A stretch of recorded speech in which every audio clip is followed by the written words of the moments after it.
kawasan di Sabah yang dilanda hujan lebat berterusan sejak semalam turut dilanda banjir.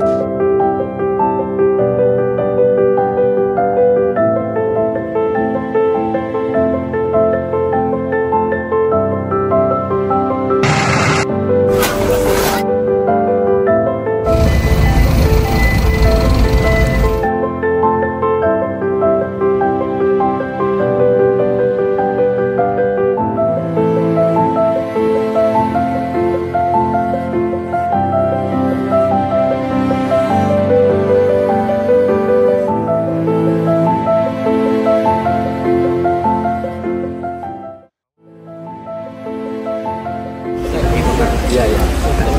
Saya pun yang dekat silakan, kamu pun mau rasa.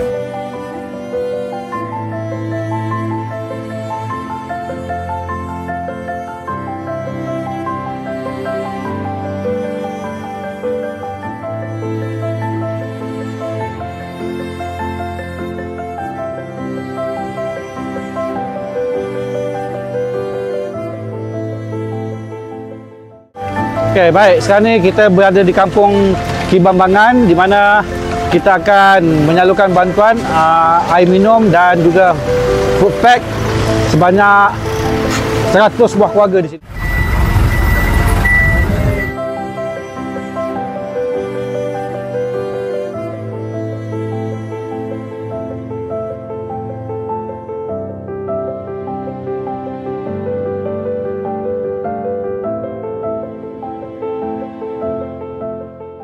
Sekarang ni buat pengantaran di Kampung Inobong.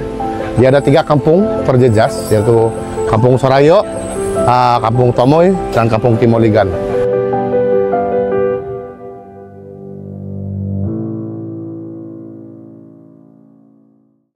Ya, banyak teruk dari masuk kampung kami, masuk sini semua tanah runtuh, naik bukit pun tanah runtuh.